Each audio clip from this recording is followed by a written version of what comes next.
رحم اللہ من قرأ الفاتحہ۔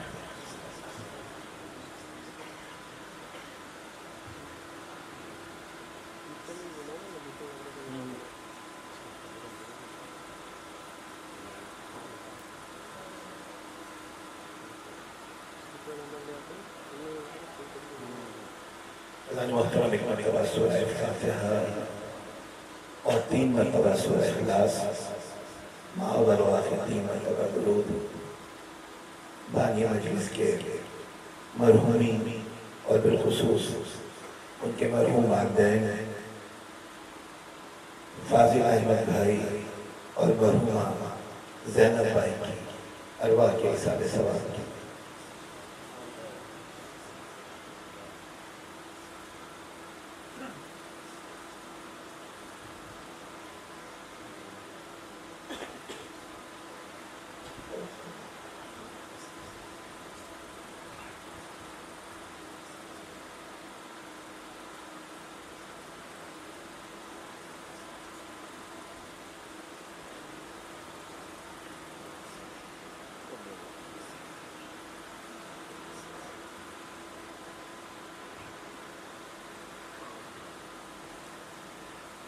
اور سورہ فاتحہ کی درخواست ہے برائے اصال ثواب کل ارواح مومن و مومنات تمام شہداء ملت جعفریہ کے لیے اور بالخصوص برائے اصال ثواب مرحوم حیدر علی قاسم علی شریف، مرحومہ نسیم بانو، مرحوم عبدالرسول بھائی چھوٹو بھائی، مرحومہ محجبین، مرحومہ شہناز امین، مرحوم مولانا سید امیر حسین حسینی جو پچھلے سال بھی اس فرش ادا پہ موجود تھے، ہر سال 25 محرم کو ہماری نگاہ کے سامنے ہوتے تھے، بزرگ عالم دین تھے، میرے استاد تھے، مرحوم امیر حسین حسینی کی روح کے سال ثواب کے لیے، مرحوم مولانا محمد نقی صاحب قبلہ، مرحوم علامہ رشید ترابی صاحب کے لیے، شاعر اہل بیت میر علی مرحوم کے لیے ثواب الفاتحہ۔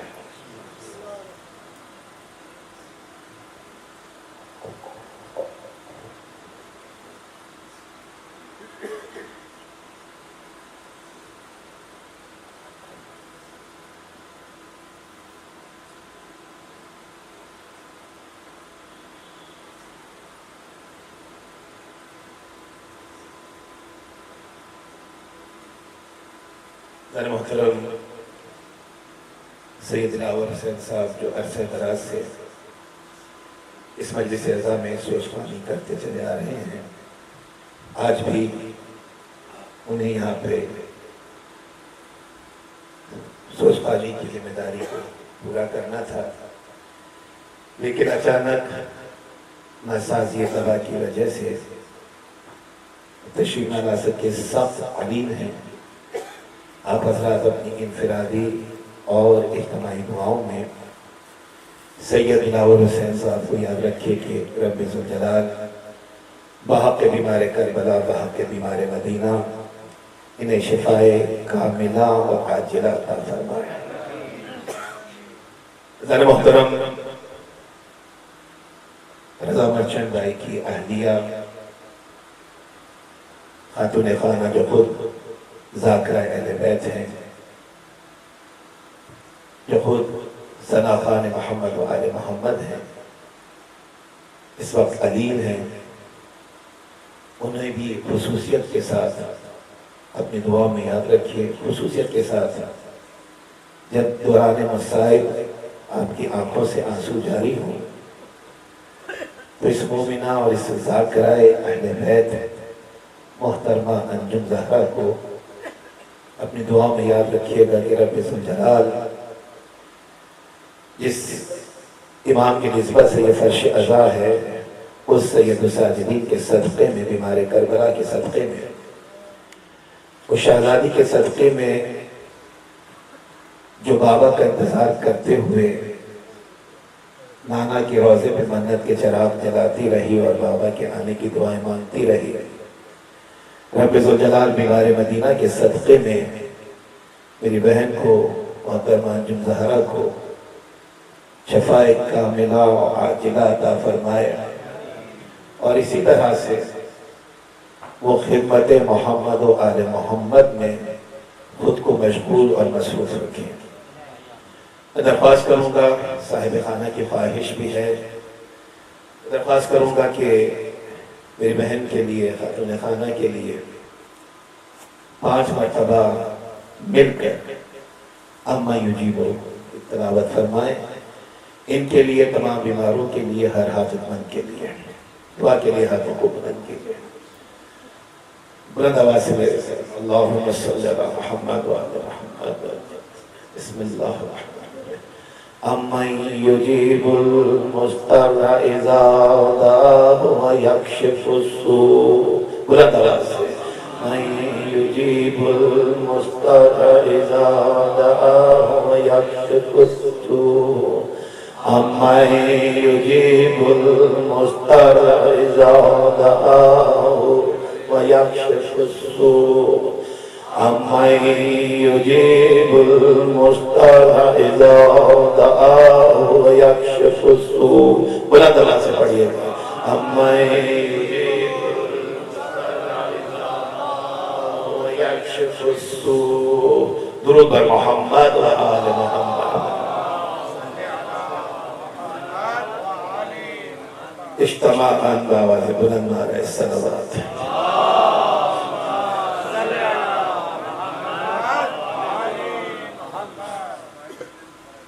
اعوذ باللہ السمیع العلیم من الشیطان اللعین الرجیم، بسم اللہ الرحمن الرحیم، الحمدللہ الذی ہدانا لہذا وما كنا لنهتدي لولا ان هدانا الله، لقد جاءت رسلنا بالحق الحق بالقاسم محمد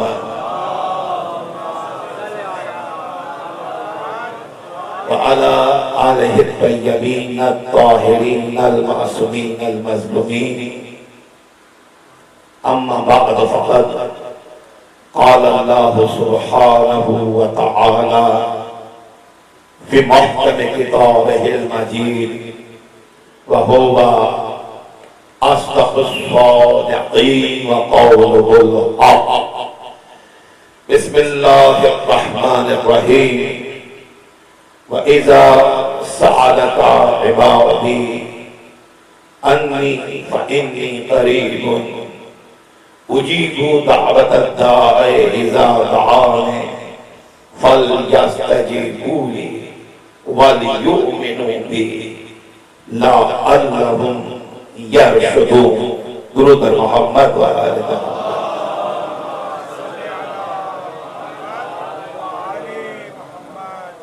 بزرگان محترم، سامعین گرامی قدر، نوجوانان ملت اور کنیزان سیدہ عالم، صاحب خانہ کی خواہش کو مد نظر رکھتے ہوئے دعا کے موضوع پر اس مختصر سی رحمت سماعت کے لیے جس آیت مبارکہ کو سرنامہ کلام میں تلاوت کیا گیا، وہ آیت مبارکہ سورہ مبارکہ بقرہ میں موجود ہے۔ ابتدائی 3 پاروں میں کلام مجید کا طویل ترین سورہ، ترتیب کے اعتبار سے دوسرا سورہ ہے، اور جس آیت مبارکہ کو اس دوسرے سورے کی ہم نے سرنامہ کلام تلاوت کیا ہے، اس آیت مبارکہ کا سورہ مبارکہ بقرہ میں نشان عزیزان محترم 186 ہے، 186۔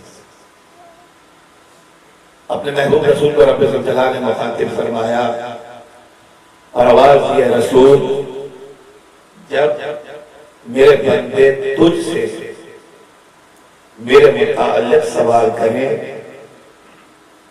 تو ان سے کہہ دینا کہ میں ان کے قریب ہی رہتا ہوں،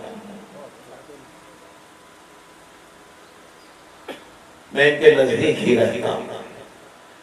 جب یہ مجھے پکارتے ہیں، میں ان کی پکار کو ان کی دعا کو سنتا، لیکن قبول وہ کرتا ہوں جو ان کے لیے مناسب سمجھتا ہوں۔ فَلْيَسْتَجِيبُوا لِي وَلْيُؤْمِنُوا بِي۔ بس اب انہیں زیبا یہی ہے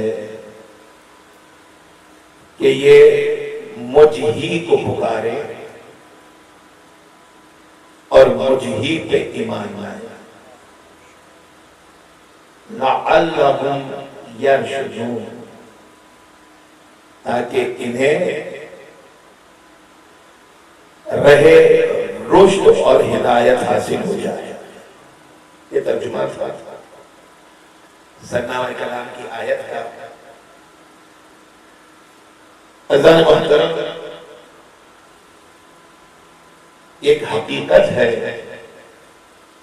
کہ اگر آپ مزاج قرآن پہ غور فرمائیں اور الحم سے لے کر والناس تک اس کے ترجمے اور تفسیر پر تدبر اور تعقل فرمائیں تو یہ حقیقت بات واضح ہو جاتی ہے کہ مقصد نزول قرآن جو سب سے بڑا نظر آتا ہے، قرآن کے نزول کا مقصد، وہ مقصد کیا ہے؟ بیان توحید، وحدانیت کو بیان کرنا، توحید کے قصیدے کو بیان کرنا قرآن کا سب سے بڑا مقصد نظر آتا ہے۔ لیکن علماء نے لکھا کہ اگر ذرا سے لفظوں کو بدل دیا جائے تو نزول قرآن کا سب سے بڑا مقصد حقیقت میں بندوں کو دعا کی طرف متوجہ کرنا ہے، اور یہ دو الگ موضوعات نہیں ہیں، توحید اور دعا، بارگاہ وحدانیت کی طرف لوگوں کو متوجہ کرنا حقیقت میں وہ عمل ہے جسے ہم اور آپ عرف عام میں دعا کہا کرتے ہیں۔ تو اب اگر میں جملے کو پلٹ دوں اور الفاظ کو بدل دوں کہ قرآن کا سب سے اہم اور سب سے بڑا موضوع دنیا کو اہمیت دعا بتلانا ہے اور دعا کی طرف متوجہ کرنا ہے۔ 9 مقامات قرآن مجید میں ایسے ہیں کہ جہاں پر دعا کی تاکید کی گئی ہے، اور 67 دعائیں مختلف حوالوں سے قرآن مجید میں آیت قرآنیہ بن کر موجود ہیں۔ یہ اہمیت دعا ہے۔ 9 مقامات پر وہ دعا کرنے کا حکم دیتا ہے، اور 67 مقامات پر اس نے مختلف دعاؤں کا تذکرہ اپنی لا ریب کتاب کے اندر بیان کیا ہے۔ لیکن جو میرا جملہ تھا کہ توحید اور دعا یہ آپ جدا نہیں کر سکتے ہیں دونوں حقیقتوں کو۔ اگر ہم یہ کہتے ہیں کہ قرآن کا سب سے بڑا اور اہم موضوع توحید ہے تو یہ بھی غلط نہیں ہے، اور اگر ہم یہ کہتے ہیں کہ قرآن کا سب سے بڑا اور اہم موضوع دعا ہے تو یہ بھی غلط نہیں ہے۔ کیوں؟ دیکھیے، اگر میں ذرا سی کوئی چیز بناتا ہوں، کسی بھی چیز کو تخلیق کرتا ہوں، تو میں چاہتا ہوں کہ جس چیز کو میں نے تخلیق کیا ہے، جس چیز کو میں نے بنایا ہے، اسے دنیا دیکھے، اس کی بھی تعریف کرے اور میری بھی تعریف کرے۔ یعنی تخلیق کی بھی تعریف ہو اور خالق کی بھی تعریف ہو. مخلوق کو بھی سراہے اس لیے کہ مخلوق کی تعریف بھی خالق کی تعریف ہے اور خالق کی بھی تعریف ہے. تو دیکھیے جو دنیا کے ذرا ذرا سے اختیار رکھنے والے لوگ ہیں وہ اپنی ستائش چاہتے ہیں, وہ اپنی مدح چاہتے ہیں, وہ چاہتے ہیں کہ لوگ انہیں سراہے. لیکن جو حکیم اعلیٰ ہے, جو قادر مطلق ہے, نہ وہ چاہتا ہے نہ اسے زیبا ہے کہ اس کی خالقیت کے قصیدوں کو پڑھا جائے. اسے احتیاج نہیں ہے کہ اسے پہچانا جائے, اسے ضرورت نہیں ہے, وہ محتاج نہیں ہے, وہ حکیم علی الاطلاق ہے. اسے نہ بھی پہچانے تو اس کے رب ہونے میں کوئی کمی نہیں آتی. میرے ساتھ رہیے گا میرے نوجوان دوستوں, اگر علماء میرے ساتھ تشریف فرما ہے, صاحبان علم کا مجمع ہے, یہ تمہید پہ ذرا سی گفتگو مشکل ہے لیکن آگے چل کر بارگاہ معصوم سے آپ کے لیے تحائف ہے. غیر محترم, اسے احتیاط نہیں ہے کہ اس کی کبریائی کو بیان کیا جائے, اس کی خالقیت کو بیان کیا جائے, اس کی ربوبیت کو بیان کیا جائے, اس کی قدوسیت کو بیان کیا جائے, اس کی رزاقیت کو بیان کیا جائے. ہم نہ بھی بیان کریں, کائنات کا ذرہ ذرہ اسی کی حمد کر رہا ہے, اسی کی تسبیح کر رہا ہے. آپ اتنی کثرت سے پڑھتے ہیں ہر جمعے کو نماز جمعہ میں, اور اگر صاحبان توفیق ہے میرے نوجوان تو حکم معصوم پر عمل کرتے ہوئے نماز فجر کے بعد رزق فراوانی کے لیے یقیناً روز سورہ جمعہ کی تلاوت کرتے ہیں. کیا آواز دی؟ یسبح للہ ما فی السماوات و ما فی الارض الملک القدوس العزیز الحکیم. جو کچھ آسمان و زمین میں ہے سب کا سب اسی کی تسبیح کر رہا ہے, تو سب اسی کی تسبیح کر رہے ہیں. اگر ہم نہ بھی اس کی کبریائی کو بیان کریں تو اس کے سبحان ہونے میں کوئی فرق نہیں آتا ہے, اس کی کبریائی میں کوئی کمی نہیں آتی ہے. درود بھیجیں حضرت محمد والے.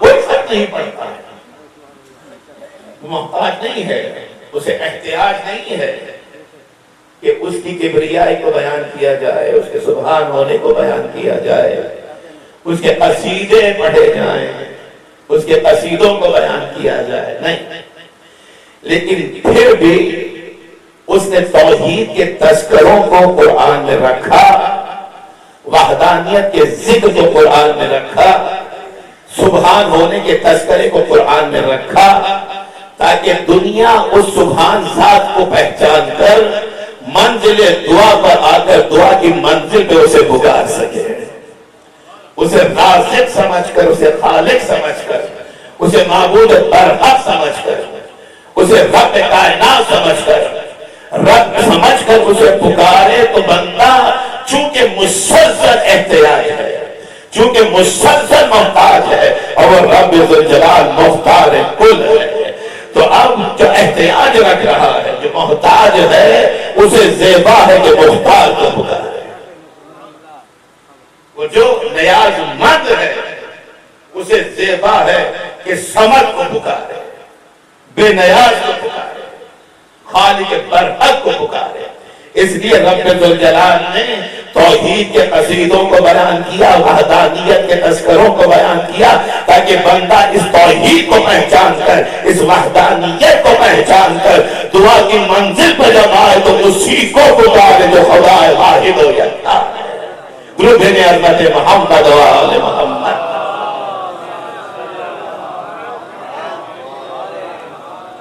تو اپنی بڑائی کو بیان کرنا مقصد نہیں ہے, اپنی کبریائی کے قصیدوں کو بیان کرنا مقصد نہیں ہے.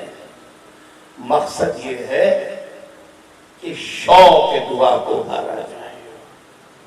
مقصد یہ ہے کہ اہمیت دعا مومن کے دل میں جگہ دی جائے کہ دعا کی اہمیت کیا ہے. رب کو پہچانو تاکہ دعا کے لیے خود بخود ہاتھ بلند ہو جائے.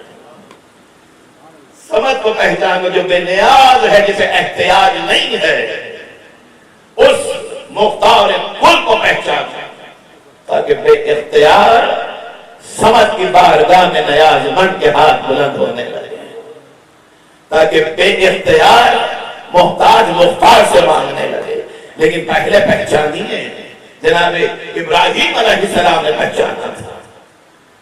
خلیل الہی ہیں، نبی بھی ہیں، رسول بھی ہیں، امام بھی ہیں، خود کا درجہ بھی رکھتے ہیں. میرے نبی کے بعد سب سے بلند رتبہ ہے جناب ابراہیم علیہ السلام کا.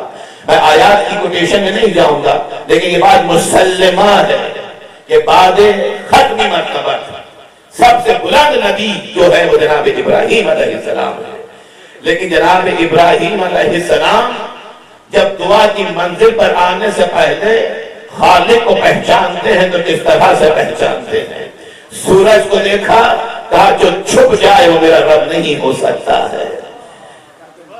چاند کو دیکھا، کہا جو مان پڑ جائے وہ میرا رب نہیں ہو سکتا ہے. ستارے کو دیکھا، کہا جو انتما کر ختم ہو جائے وہ میرا رب نہیں ہو سکتا ہے. تو مخلوق کو دیکھ کر خالق کو پہچان رہے ہیں. یہ کون ہے؟ ابراہیم کا مقام ہے. یہ کون ہے؟ خلیل الہی کا مقام ہے کہ مخلوق کو دیکھ کر خالق کو پہچان رہے ہیں. ستارے کو دیکھا جو ختم ہو جائے، سورج کو دیکھا جو چھپ جائے، چاند کو دیکھا جو ختم ہو جائے چھپ جائے وہ میرا رب نہیں ہو سکتا ہے. تو رب کو پہچان رہے ہیں لیکن مخلوق کو دیکھ کر پہچان رہے ہیں. یہ خلیل الہی کی منزل ہے، یہ ابراہیم علیہ السلام کی منزل ہے کہ مخلوق کو دیکھ کر خالق کو پہچان رہے ہیں. اور وہ فخر ابراہیم کی منزل تھے کہ دعائے صفا میں میرا مولا فرماتا ہے یا من دل علی ذاتہ بے ذاتہ، اے وہ رب جو اپنی ذات کے لیے خود دلیل بن گیا ہے، خود دلیل بن گیا ہے. پہچانیے ابراہیم کو کہ مخلوق سے خالق کو پہچان رہے تھے، اور پہچانیے فخر ابراہیم کو کہ خود خالق کی ذات سے خالق کو پہچان رہے ہیں. خود خالق کی ذات سے خالق کو پہچان، مخلوق کے ذریعے سے نہیں، خالق کی ذات. یا من دل علی ذاتہ بذاتہ. یا پھر یہ دادا کی منزل تھی اور یہ پوتے کا مقام ہے. دعائے ابو حمزہ سمالی میں میرا سید الساجدین امام یہ آواز دیتا ہے، میرا زین العابدین امام یہ آواز دیتا ہے بکا عرفتک. پالنے والے میں نے سورج کو دیکھ کے تجھے نہیں پہچانا ہے، میری چاند کو دیکھ کے تجھے نہیں پہچانا ہے، میں نے ستاروں کو دیکھ کر تجھے نہیں پہچانا ہے، آسمان و زمین کو دیکھ کر تجھے نہیں پہچانا ہے. بکا عرفتک، پالنے والے تیری ذات خود میرے لیے تیری ذات کا عرفان بن گئی ہے، میں نے تجھے تجھ ہی سے پہچانا ہے. درود بھیجے سید ساجدین کی عظمت. بہت دستبستہ گزارش کرتا ہوں چونکہ پیچھے مومنین تشریف لا رہے ہیں، بزرگوں کو زحمت نہ دیں. ان نوجوانوں کو مادر شہزاد جناب علی اکبر بی بی ام لیلہ دعائیں دیتی ہیں. ذرا سی ہمت کیجیے، میرے دونوں اطراف میں بہت جگہ خالی ہے تاکہ منتظمین کی پریشانی بھی دور ہو سکے اور بعد میں آنے والے بھی اپنی جگہ بنا سکے. تھوڑا سا زحمت فرمائیں، درود بھیجتے رہیں محمد و آل محمد. دعائے ابو حمزہ سمالی جو رمضان کے لیے مخصوص دعاؤں میں شامل ہے. جناب ابو حمزہ سمالی کو پہچانتے ہیں، بہت صاحب طریقت تھے، بہت بزرگ تھے، جن کو میرے 8ویں امام نے یہ کہا ہے کہ ابو حمزہ سمالی میرے جد کے زمانے کا سلمان فارسی تھا. جیسے رسول کے زمانے میں سلمان محمدی، سلمان فارسی، سلمان محمدی بن گئے، تب 8واں امام یہ کہتا ہے کہ میرے جد سید الساجدین کے زمانے کا سلمان فارسی ابو حمزہ سمالی ہے. میرے مولا نے جو دعا تعلیم کی بکا عرفتک، پالنے والے میں نے تجھ سے ہی تجھی کو پہچانا. وَأَنْتَ دَلَلْتَنِي عَلَيْكَ وَدَعَوْتَنِي إِلَيْكَ. پالنے والے تیری بارگاہ تک پہنچنے کے لیے تو خود وسیلہ بن گیا ہے، تو نے مجھے اپنی طرف پکارا ہے اور اپنی بارگاہ تک پہنچنے کے لیے میرے لیے آسانیاں پیدا کی ہیں۔ تو دیکھیں وہ چند کی منزل تھی کہ مخلوق سے خالق کو پہچانا، اور یہ معصوم کی منزل ہے کہ خود رب سے رب کو پہچان رہے ہیں، خود رب سے رب کو پہچان رہے ہیں۔ بس اگر یہ فلسفہ سمجھ میں آ گیا توحید کا تو پھر دعا کی اہمیت سمجھ میں آ جائے گی، مقصد دعا سمجھ میں آ جائے گا۔ میں یہ عرض کروں کہ نہ ابراہیم غلط ہے اور نہ ہی ان کے اوپر کوئی اعتراض کیا جا سکتا ہے۔ ان کا جملہ بھی صحیح ہے کہ میں نے مخلوق سے خالق کو پہچانا ہے، اور ان کے مقام و مرتبے کے مطابق ان کی دعاؤں کے جملے بھی صحیح کہ تجھ سے ہی تجھی کو پہچانا ہے۔ توجہ فرمائیے گا، نہ انہوں نے غلط کہا نہ یہ غلط کہہ رہے، کہہ ہی نہیں سکتے ہیں۔ نہ ان کا کہنا عبث تھا نہ ان کا کہنا عبث ہے۔ ابراہیم کو زیبا یہی تھا کہ کہیں کہ مخلوق سے خالق کو پہچانا، اس لیے کہ جب ابراہیم آئے تو چاند بھی موجود تھا، سورج بھی موجود تھا، ستارے بھی موجود تھے، آسمان و زمین بھی موجود تھے، تو مخلوق کو دیکھ کر خالق کو پہچان رہے تھے۔ لیکن جب حضرات محمد و آل محمد کو خلق کیا تو نہ سورج تھا نہ چاند تھا نہ ستارہ تھا، جب مخلوق کوئی نہ تھی، سب ان کے صدقے میں بنے ہیں، یہ مخلوق سے رب کو کیسے پہچانے؟ درود عظمت محمد و آل محمد۔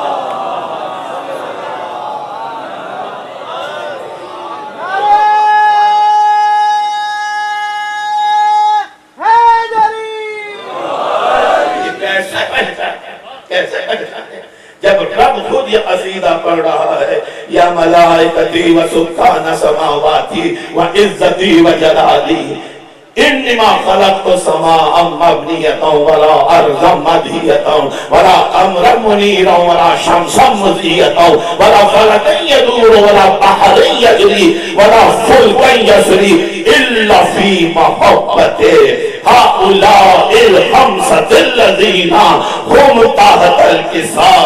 اے ملائکہ، اے ساکنان سماوات، قسم ہے مجھے اپنے عزت و جلال کی کہ میں نہ پیدا کرتا اس آسمان بلند کو، اس زمین دستردہ کو، اس ضیاء سورج کو، اس روشن چاند کو۔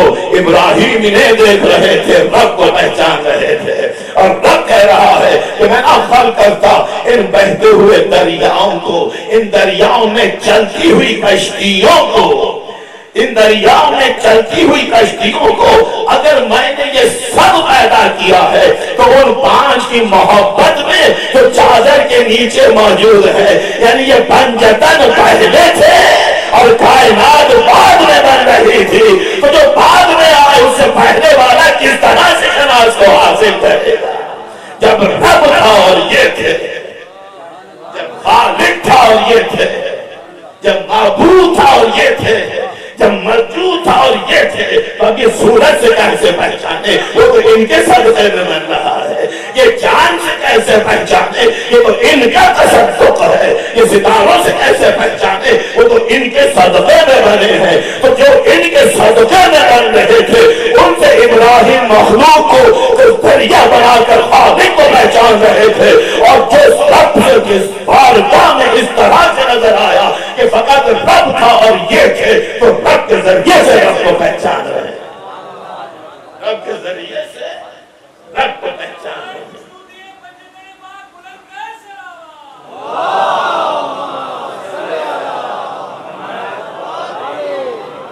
یہ بہت روانی کے ساتھ گزرنا ہے عزیزان محترم، مسائل بے حساب ہیں، مباحث بے شمار ہیں، بہت سی مباحث ہیں جنہیں دعا کے حوالے سے ڈسکس کیا جا سکتا ہے، لیکن ظاہر ہے ایک مجلس عزا یا ایک تقریر انتہائی ناکافی ہے دعا جیسے وسیع موضوع کا احاطہ کرنے کے لیے۔ لیکن مقصد عزا فقط ایک تحریک کو پیدا کرنا ہے، فقط ایک موٹیویشن کو پیدا کرنا ہے، دعا کی اہمیت کو پہچاننا ہے۔ ختمی مرتبہ دو جملے عطا فرماتے ہیں کہ دعا کیا ہے؟ الدعاء سلاح المومن، دعا مومن کا ہتھیار ہے۔ ہاتھ خالی ہیں لیکن ہتھیار موجود ہیں،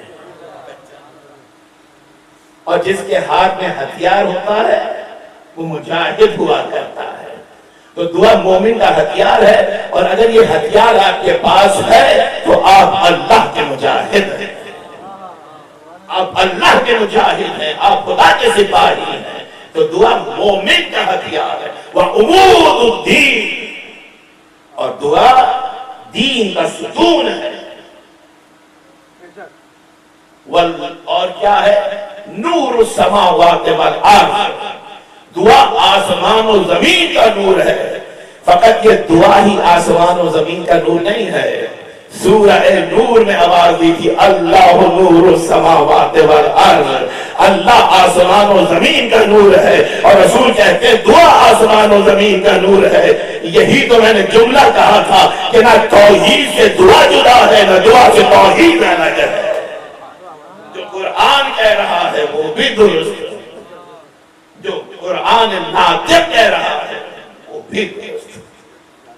اللہ آسمان و زمین کا نور ہے، اور دعا بھی رسول کہتے ہیں کہ آسمان و زمین کا نور ہے۔ جب کسی نے پوچھا تھا معصوم سے کہ فرزند رسول ومد دعا، دعا کیا ہے، حقیقت دعا کیا ہے؟ معصوم نے فرمایا تھا الدعاء هو العبادہ، دعا اور کچھ نہیں ہے، عبادت الہی کو دعا کہا کرتے ہیں۔ اور روایت نے یہاں تک بھی بیان کیا ہے، علماء کرام کا مجمع ہے، صاحبان علم و فہم میری نگاہوں کے سامنے ہے، کہ جب فرزند رسول نے یہ فرمایا الدعاء هو العبادہ، کہ دعا عبادت ہے، تو بغیر توقف، بغیر سورہ مبارکہ مومن کی آیت کو تلاوت کیا، 40واں سورہ ہے کلام مجید کا، 60ویں آیت کو تلاوت کیا، ان الذین یستکبرون عن عبادتی، معصوم فرماتے ہیں کہ دعا عبادت ہے، اور فوراً فرماتے ہیں کہ رب قرآن میں یہ کہتا ہے ان الذین یستکبرون عن عبادتی، جو میری عبادت سے تکبر کو اختیار کرے گا، جو میری عبادت سے غرور کرے گا، سیدخلون، وہ داخل کر دیا جائے گا، کہاں؟ جہنم میں رسوائی کے ساتھ داخل کر دیا جائے گا۔ تو بس جو دعا کو چھوڑ دیتا ہے وہ جنت سے جدا ہو جاتا ہے، جہنم ٹھکانہ قرار پاتا ہے۔ کیا ہے اہمیت؟ اس دعا کی اہمیت کو میرا بچہ سمجھ کے جائے، میرا نوجوان سمجھ کے جائے کہ دعا کی اہمیت کیا ہے۔ دعا در حقیقت بہت قیمتی جملہ ہے، بارگاہ معصوم سے اس جملے کی قدر کیجیے گا۔ دعا در حقیقت عبد کے سے عبد کر معبود سے تعلق کا نام ہے، ایک رابطہ جو بندے اور خدا کے درمیان ہے، اس رابطے کو دعا کہتے ہیں۔ اور علماء نے لکھا کہ انسان کے لیے سب سے بڑی نعمت، اس جملے کی بھی قدر فرمائے گی، علماء کرام تشریف فرمائے، انسان کے لیے سب سے بڑی نعمت شرافت انسانی ہے، اور سب سے بڑی شرافت انسانی طلب دعا ہے۔ اللہ اکبر، درود عظمت محمد و آل محمد۔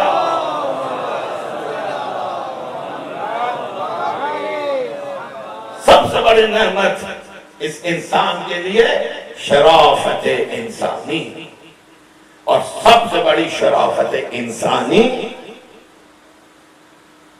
طلب دعا، حاجت کو مانگنا رب سے۔ کسی نے معصوم سے پوچھا تھا کہ مولا کب تک طلب کرے، کہاں تک طلب کرے؟ ایک مختصر سادہ اور آسان سے جملہ فرمایا تھا معصوم کہ جب تک احتیاج باقی ہے طلب باقی رہے، جب تک محتاجگی باقی ہے طلب باقی رہے۔ اگر یقین ہے کہ سانس نکلنے کے بعد اگلی سانس آئے گی، اگر یقین ہے تو بے شک دعا کو چھوڑ دو، لیکن اگر یقین نہیں ہے تو دعا کو بھی نہیں چھوڑنا ہے۔ جب اگلی سانس کا پتہ نہیں ہے، درود بھیجیے گا حضرت محمد و آل محمد۔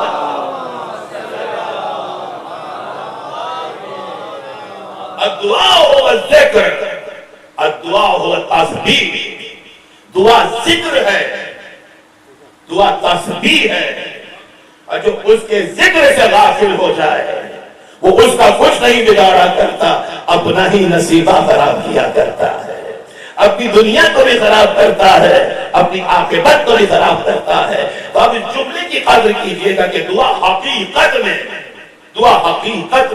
ایک ربط ہے، ایک تعلق ہے، ایک تمسک ہے، ایک توسل ہے، عبد اور معبود کے درمیان، مخلوق اور خالق کے درمیان، بندے اور خدا کے درمیان۔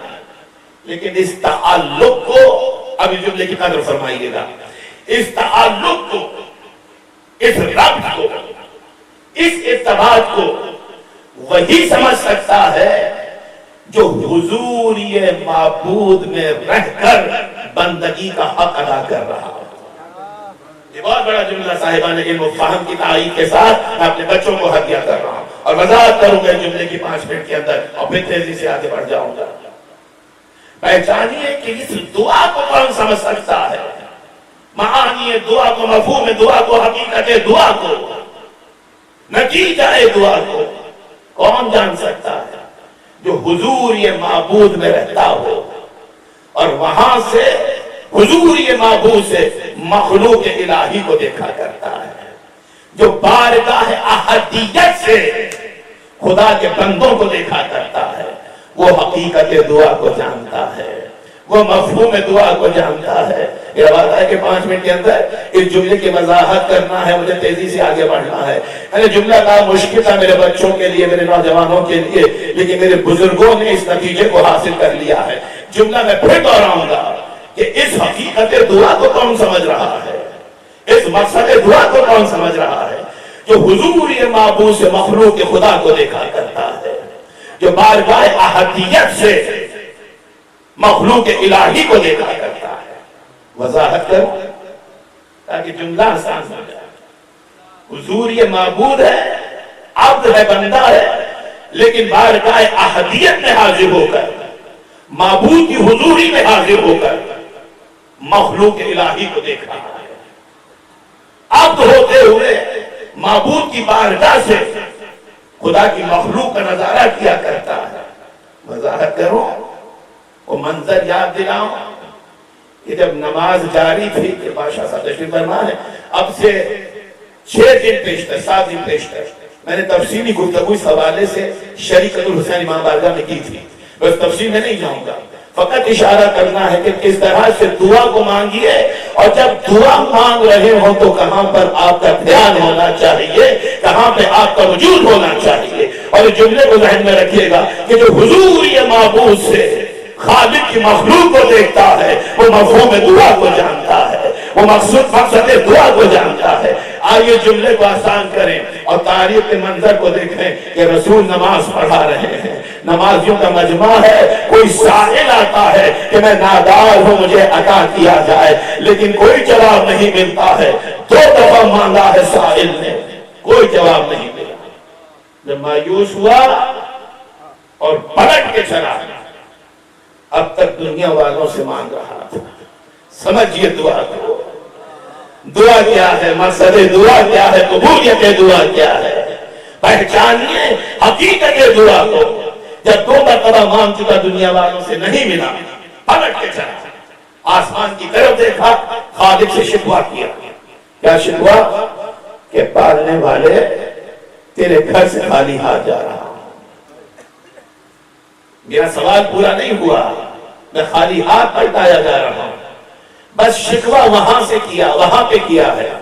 روایت یہ کہتی کہ جیسے ہی اس نے شکوہ کیا کہ پالنے والے تیرے گھر سے خالی ہاتھ جا رہا ہوں، رب کو پکارا، خالق کو پکارا، مالک کو پکارا کہ معبود تیرے گھر سے خالی ہاتھ جا رہا ہوں۔ جس نے 2 دفعہ کے سوال پر کوئی جواب نہیں دیا تھا وہی حالت رکوع میں نماز کو قائم کرنے والا. توجہ فرمائیے گا. ایک مرتبہ اپنی انگوٹھی کی طرف اشارہ کرتا ہے, بہت آسان گفتگو کر رہا ہوں, انگشتری کی طرف اشارہ کرتا ہے. بس میرے مولا نے انگوٹھی کی طرف اشارہ کیا. مجھے نہیں معلوم کہ آنے والا کون تھا, کہاں سے آیا تھا. میں فقط اتنا جانتا ہوں کہ اشارہ شناس تھا کہ ادھر مولا کا اشارہ ہوا, اس نے اشارے کو سمجھ لیا ہے. درود عظمت محمد و آل محمد. بیٹھنے والا نہیں تھا صاحب, ہم امام کی بارگاہ میں بیٹھنے والے. میرے بچوں, میرے نوجوان دوستوں, میری بہنوں, میری بیٹیوں, ہمارے سامنے امام کے خطبے موجود ہیں, اقوال معصومین علیہ السلام موجود ہیں. نماز کی تاکید ہے, روزے کی تاکید ہے, اوامر کی تاکید ہے, منکرات سے بچایا گیا ہے, اصول زندگی مہیا کیے گئے ہیں. ہم لمبی لمبی تقاریر سنتے ہیں, بڑے بڑے خطبے پڑھتے ہیں, اقوال معصومین پڑھتے ہیں, لیکن ہمارے اوپر اثر نہیں ہوتا ہے. ہم خطبوں کو نہیں سمجھتے, وہ اشارے کو سمجھ رہا ہے. ہم پیغامات کو نہیں سمجھتے, وہ اشارے کو سمجھ رہا ہے. ایسا ہی اشارہ شناس ہونا چاہیے, اس لیے روایتوں میں موجود ہے. اگر ہم نہیں سمجھتے تو شاید خاکی ہے, خاکی ہے, آسی ہے, اس لیے نہیں سمجھتے. وہ چونکہ نور کی مخلوق تھا, اس لیے نور کے اشارے کو سمجھ رہا تھا. پہچانیے درود عظمت محمد و آل محمد.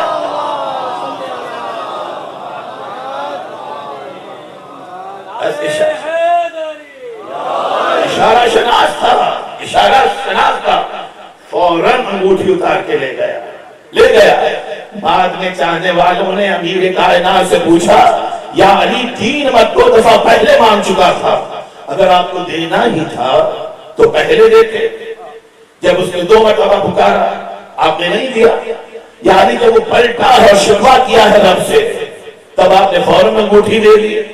میرا مولا مسکرا کے فرماتا ہے کہ جب تک دنیا والوں سے مانتا رہا, علی کو خبر نہ ہوئی ہے. اس لیے کہ علی حالت نماز میں اس دنیا میں ہوتا ہی نہیں ہے, حضور یہ معبود میں نظر آیا کرتا ہے, بارگاہ احدیت سے منسلک ہو جاتا ہے. جب تک دنیا والوں سے مانتا رہا, علی کو پتہ نہ چلا. جب رب سے شکوہ کیا ہے اور اس کا شکوہ معبود کی بارگاہ میں پہنچا ہے, جہاں علی پہنچا ہوا تھا وہاں پہ ساحل کی صدا کو سن لیا ہے. یہ ہے حقیقت دعا, جو حضور یہ معبود میں رہ کر مخلوق کو دیکھ رہا ہو, جس کا رب, جس کا اعتبار, جس کا تعلق اتنا بلند ہو جائے. یہی تو میرے مولا کی دعا تھی, اللہم نور ظاہری بعطاعتک وباطنی بمحبتک وقلبی بمعرفتک وروحی بمشاہدتک وسری باستقلال اتصال حضرتک. پالنے والے میرے ظاہر کو طاقت عطا فرما کہ تیرا نور میرے ظاہر سے آشکار ہوتا ہے, میرے باطن کو اپنے نور کی روشنی سے منور کر دے. وقلبی بمعرفتک, میرے قلب میں کسی کا خوف نہ ہو, تیری معرفت کا دیا جل رہا ہو. وروحی بمشاہدتک, اور رب ذوالجلال اپنے عبد کو وہ منزل, وہ مقام اور مرتبہ فرما کہ میں مشاہدہ جلال و جمال کر سکوں, یہاں تک کہ عبدیت کو اور حاصل ہو جائے, وہ کمال حاصل ہو جائے, وہ مرتبہ حاصل ہو جائے کہ عبد رہتے ہوئے, عابد رہتے ہوئے, ساجد رہتے ہوئے, تیرا بندہ رہتے ہوئے, وہ سر باستقلال اتصال حضرت کا میں اتنا بلند ہو جاؤں کہ تیری بارگاہ سے منسلک ہو جاؤں, بارگاہ احدیت سے منسلک ہو جاؤں. یہ ہے پیغام دعا کا. بس دامن وقت اب مجھے اجازت نہیں دیتا ہے کہ میں موضوع کو اور آگے تک لے کر چلوں, لیکن حقیقت دعا کو پہچان, مقصد دعا کو پہچان. کیوں ہم نے اس موضوع کو, کیوں صاحب خانہ نے اس موضوع کو منتخب کیا؟ اس لیے کہ یہ اس کا فرش ہے جس نے سلیقہ دعا دنیا کو بتلایا, جس نے توحید کو مقام سمجھایا, جس نے شان کبریائی ہمیں بتلائی, جس نے آواز الہی کیف ادعوک وانا انا, پالنے والے میں تجھے کیسے پکاروں، کیسے آواز دوں، جبکہ میں ہوں خطاؤں سے بھرپور۔ اللہ یقیناً میرے بچے، میرے نوجوان، یہ دعا روزانہ کی بنیاد پہ ضرور پڑھتے ہیں، لیکن سلیکٹ کیجئے، بلکہ مشکل نہیں ہے۔ صادرہ نامی کتاب جو رضا بھائی نے کمپائل کروائی ہے، اس کتاب میں 14 معصومین علیہ السلام کی ایک ایک دعا موجود ہے۔ آپ سرکار ختم مرتبہ سے شروع کیجئے، سرکار امام زمانہ تک کیجئے، 14 دعائیں ہیں، شہزادی کے حوالے سے 2 دعائیں ہیں، کل 15 دعائیں ہیں۔ مشکل سے 5 یا 7 منٹ لگیں گے۔ آپ یہ 15 دعائیں تلاوت کیجئے صبح میں فجر کی نماز کے بعد، اور پھر دیکھیے کہ باقی دن کس قدر روحانیت کے ساتھ گزر رہا ہے، کس قدر معنویت کے ساتھ گزر رہا ہے۔ کیوں؟ اس لیے کہ ان کی دعاؤں کو آپ دہرا رہے ہیں جو حضور یہ معبود میں رہ کے طلب کیا کرتے ہیں، جو بارگاہ احدیت سے منسلک ہو کے طلب کیا کرتے ہیں، آپ ان کی دعاؤں کو دہرا رہے ہیں۔ یہ دعا اس کتاب میں موجود ہے۔ میرا مولا آواز دیتا کہ پالنے والے تجھے کیسے پکارا، جبکہ تو ہے، میں ہوں خطاؤں سے بھرپور۔ دامن عصمت کتاب نہیں ہے، یہ دامن آل محمد ہے، یہ سید الساجدین ہے، یہ زین العابدین ہے۔ ایسے ہی نہ پکارا کرو میرے نوجوان دوستو کہ میرا مولا سید الساجدین ہے۔ پہچانیے وہ تو سید الساجدین، پہچانیے کہ زین العابدین کے اندر کیا وزن موجود ہے۔ جب سید الساجدین کے وزن کو سمجھ کر سید الساجدین کو پکاریں گے تب معنویت اور روحانیت کو حاصل کریں گے۔ جب زین العابدین کے حقیقی معنی کو سمجھ کر اپنے چوتھے امام کو پکاریں گے تب روحانیت معنویت کو حاصل کریں گے۔ یہ ساجدین کون ہیں، یہ عابدین کون ہیں؟ سورہ مبارک کے سواد میں آواز کی فَإِذَا سَوَّيْتُهُ وَنَفَخْتُ فِيهِ مِن رُوحِي فَقَعُوا لَهُ سَاجِدِينَ۔ ملائکہ کو حکم دیا کہ جب میں پتلائے آدم کو سجا اور سوار دوں اور اس میں اپنی روح کو پھونک دوں فَقَعُوا لَهُ سَاجِدِينَ، تو فوراً سجدے میں چلے جانا۔ تو یہ گروہ ملائکہ ساجدین ہے اور میرا مولا سید الساجدین ہے۔ میرا مولا سردار الملائکہ، میرا مولا ملائکہ کا فرشتوں کا سردار سید ہے۔ عابدین عابدون کلام مجید میں انبیاء ما سبق کے لیے ہے، اور میرا مولا زین العابدین ہے جو 1,23,999 انبیاء کی زینت بن کے نظر آ رہا ہے۔ ختمی مرتبہ کا فرزند، ہر پہلے گزرنے والے نبی کے لیے زیب و زینت کا سبب بن رہا ہے، اس لیے زین العابدین ہے، سید الساجدین ہے میرا مولا، زین العابدین ہے میرا مولا۔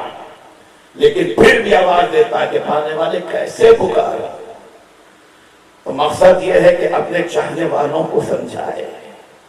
خاکی خاطی عاصی انسان رب کو کیسے پکارا کرتا ہے، لیکن پھر بغیر توقف آواز دی پانے والے تجھ سے اپنی امید کو کیسے منقطع کرتے ہیں۔ وَأَنْتَا أَنْتَا، جبکہ تو ہے، رحمتوں سے بھرپور ہے۔ یہی تو فکر معصوم تھی، ہر جن کے مقام عظمت پر ہے، لیکن یہ کہتے ہوئے نظر آتے ہیں کہ پالنے والے ہمیں اپنے اعمال پہ بھروسہ نہیں ہے، نجات کے لیے تیری شان رحیمی پہ بھروسہ ہے، تیری شان رحیمی پہ بھروسہ ہے۔ بس میں نے آپ کو بات سمجھانا ہے۔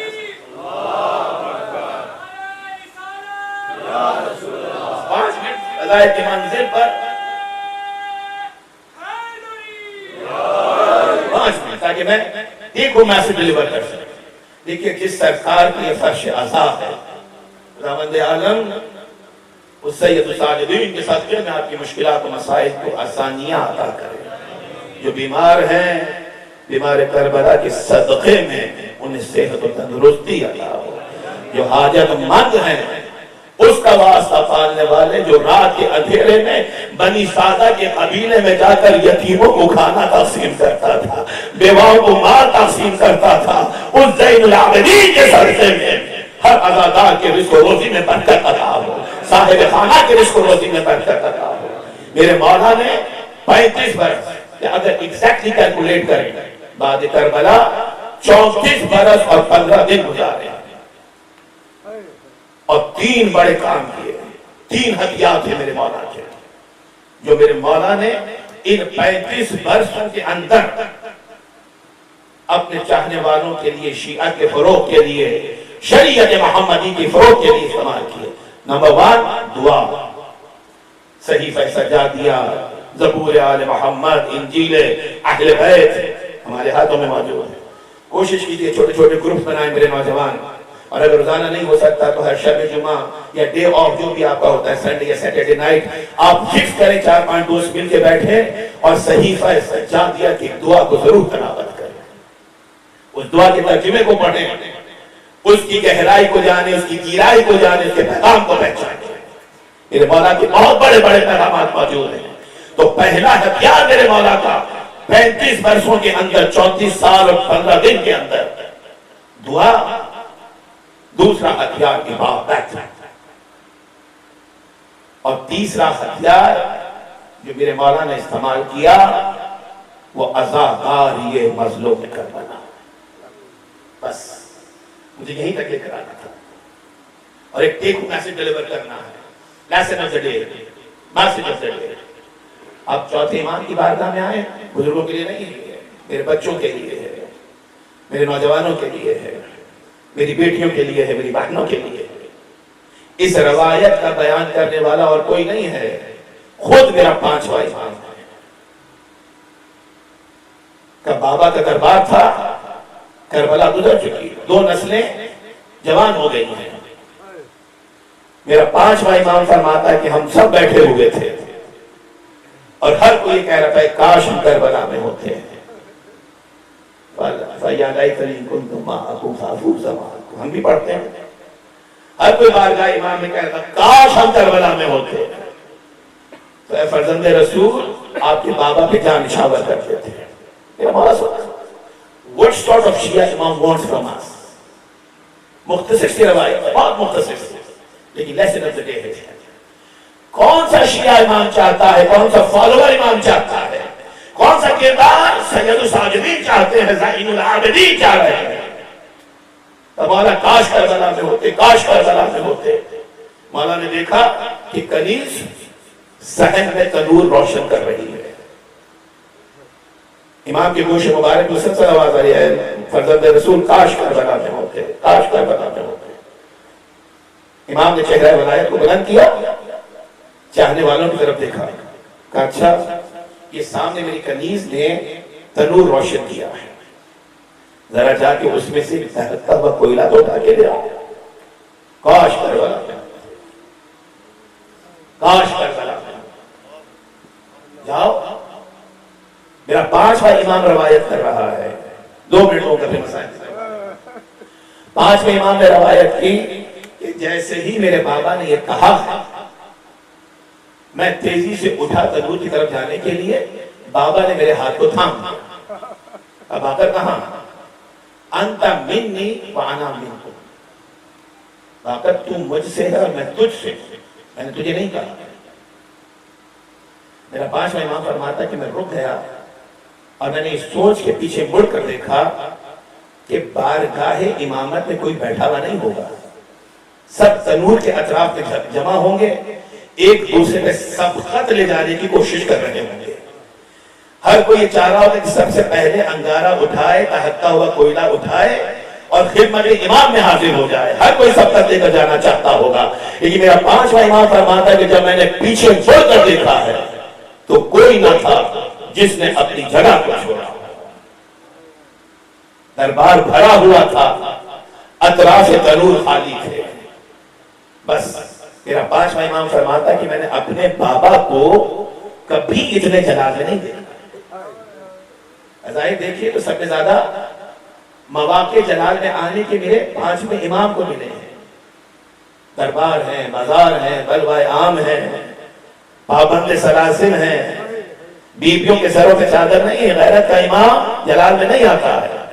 لیکن میرا 5واں امام فرماتا ہے کہ جب کوئی نہ اٹھا میرے بابا کے چہرے پہ جلانا، تم تو کہتے تھے کہ کاش ہم کربلا میں ہوتے، فرزند رسول کی اعانت کرتے، ان کی مدد کرتے، ایک دہتا ہوا کوئلہ تو تم فرزند رسول کے کہنے پہ نہیں اٹھا سکتے ہو، میرے بابا کے ساتھ سر کیسے کٹواتے؟ What is the message of امام علیہ السلام؟ امام یہ کہنا چاہتے ہیں کہ ہمیں زبان کے دعوے درکار نہیں ہے، اگر ہمارے چاہنے والے ہو تو ذکر علی کے ساتھ ذکر علی کو بھی بلند کرو، اگر ہمارے چاہنے والے ہو تو عاشورہ زندہ رہے،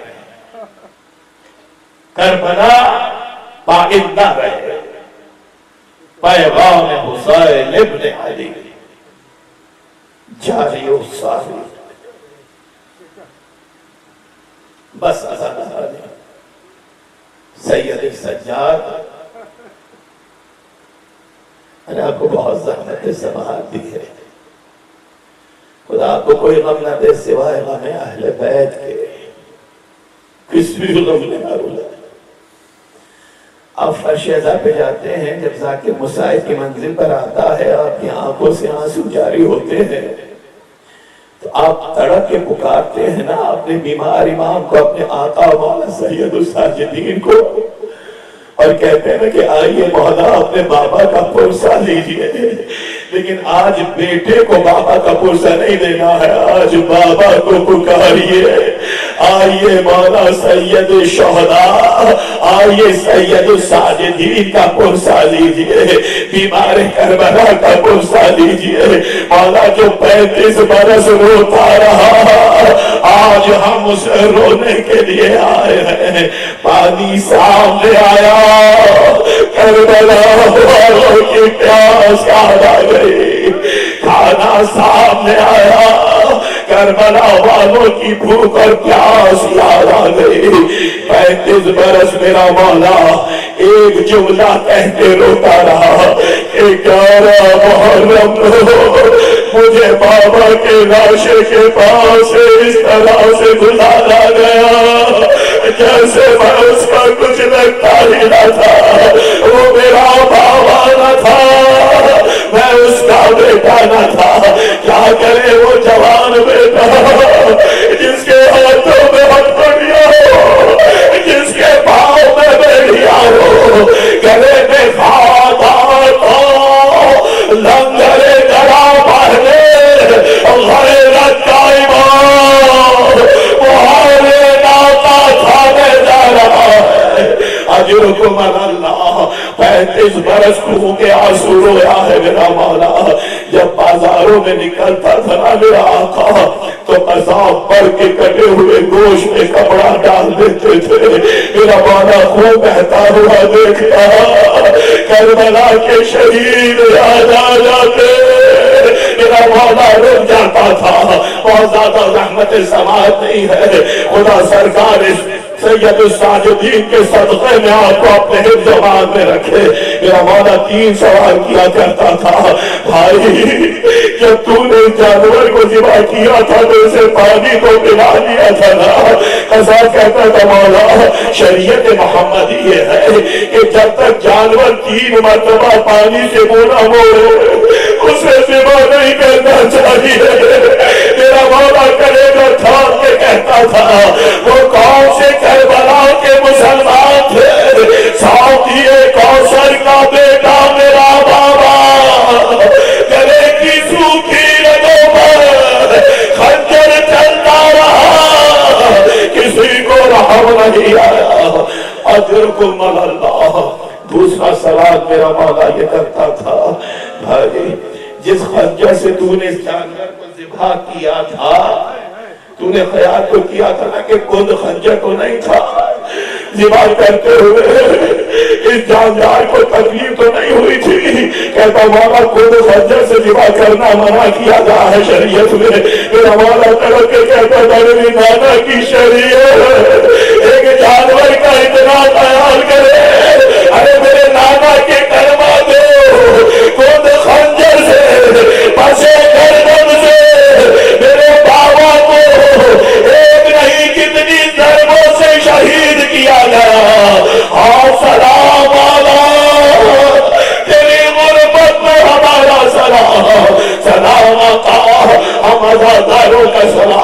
عزاداران سید سجاد میرا مولا تیسرا سوال یہ کرتا تھا کہ بھائی جب تو نے اس جانور کو ذبح کیا تھا تو نے خیال تو رکھا تھا نا کہ کوئی اور جانور نزدیک تو موجود نہیں تھا؟ ایک جانور کے سامنے دوسرے جاندار کو ذبح نہیں کیا تھا؟ میں سوال نہیں ہے، خدا آپ کے گریے کو قبول فرمائے، خدا آپ کے پرسے کو قبول فرمائے۔ وہ قصاب کہتا تھا مولا شریعت کا حکم یہ ہے کہ ایک جاندار کے سامنے دوسرے جاندار کو ذبح نہیں کرنا چاہیے۔ بس اتنا سنتا میرا مولا کلیجہ تھام کے زمین پر بیٹھ جاتا، کربلا کی طرف رخ کرتا، روک کے کہتا السلام علیکم یا ابا عبداللہ، اے غریب بابا، اے مظلوم بابا، بیٹے کا سلام، گلے کی خشک رگوں کا سلام، کٹتے ہوئے گلوں کا سلام۔ میرا مولا کہتا اللہ جانے وہ کربلا کے قوم سے مسلمان تھے، 70 قدم کے فاصلے سے میری پھوپھی دیکھتی رہی، وہ بے خنجر چلتا رہا، آواز سیدہ آتی رہی، ارے شیر آہستہ چلا، میں نے منتوں سے پالا ہے، اجر کو بدلنا بس چند جملے ہیں عزادارو۔ آج اس بیمار کربلا کا ماتم کرنے آئے ہیں، آج اس سید الساجدین کا ماتم کرنے آئے ہیں۔ میرے مولا کو زہر دیا گیا اور زہر نے اثر دکھلایا، گھر والوں کو جمع کیا ہے، چند جملے سے زیادہ زحمت نہیں دوں گا، گھر والوں کو جمع کیا، بیٹوں کو بچوں کو وصیت کی، سرکار امام محمد باقر کو اسرار امامت تفویض کیے۔ ایک مرتبہ میرا مولا اپنے بیٹوں سے کہتا ہے کہ مجھے بستر سے اٹھا کر نیچے فرش میں بٹھا دیا چاہنے والے بیٹے آگے بڑھے، کہا بابا بیماری کی سبب سے جسم کمزور ہے، بابا آپ عرصے سے بیمار چلے آ رہے ہیں، زہر نے اپنا اثر کیا ہے، بابا بستر ہی پہ تشریف رکھے۔ نہیں میرے مولا نے اصرار کیا کہ نہیں مجھے نیچے فرش پہ بٹھا دیا جائے۔ چاہنے والے بیٹے نزدیک تھے نا، بابا کی وصیت کو پورا کیا ہے۔ جملے میرے مولا کو اٹھایا، نیچے فرش پہ بٹھا دیا، نیچے ایک گدا ایک تکیا موجود تھا، کیا یہ گدا بھی ہٹا دیا جائے، یہ تکیا بھی ہٹا دیا جائے۔ بیٹے آگے بڑھے، کہا بابا نیچے خاک ہے، بابا فرش سخت ہے، بابا کہا یہی تو میں چاہتا تھا، مجھے 11 محرم کا وہ منظر نہیں بھولا جب جلدی روز میں تیرے بابا کا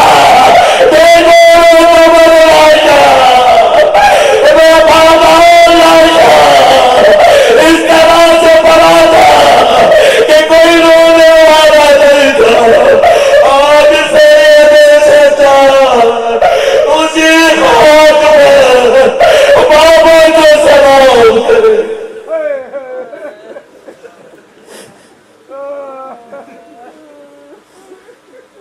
لعنت اللہ علی القوم الظالمین۔ رب ذوالجلال ہماری اس عبادت کو قبول مقبول فرما، بانی مجلس کی توفیقات ایمانی میں اور حاضر مجلس کی توفیقات ایمانی میں اضافہ فرما، اور جس گھر میں فرش عذاب چھڑے اس گھر سے بلائیں دور ہو جائے، بیماریاں دور ہو جائے، خطا کار کی خطائیں معاف ہو جائے، رزق و روزی میں برکت عطا ہو۔ مولا جو جہاں جہاں بیمار ہے، بہت کے بیمار کربلا، بہت کے بیمار مدینہ، ان سب کو شفاء کاملہ عاجلہ عطا فرما۔ بالخصوص اس مجلس عزا کے سوز خان سید لاور حسین اور اس گھر کی رونق میرے بھائی رضا مرچن صاحب کی اہلیہ، میری بہن ذاکرہ حسین، عزادار سید سجاد، یقیناً وہ دیکھ رہی ہوگی اس مجلس کو، سن رہی ہوگی، اس عزادار سید سجاد کو، اس عزیز بطول کو اس کنیز ثانیہ زہرا کو چاہتا معصومی کے صدقے میں، بیمار کربلا کے صدقے میں، بیمار مدینہ کے صدقے میں صحت کلی عطا فرما۔ رب ذوالجلال ہم سب کو یہ توفیق عطا فرما کہ جب تک اس دنیا میں رہے محمد و آل محمد کے نام کے ساتھ زندہ رہے، اور جب اس دنیا سے رخصت ہو تو ہمارے لبوں میں محمد و آل محمد کا نام ہو۔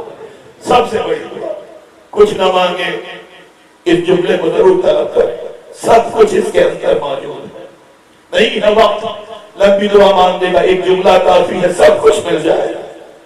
بھولے والے اے معبود برحق، ہم سب کو منتظرین امام وقت میں شامل فرما، یوسف زہرا کے ظہور میں تعجیل فرما۔ ربنا تقبل منا انك انت السميع العليم وتب علينا انك انت التواب الرحيم۔ ماتم حسین۔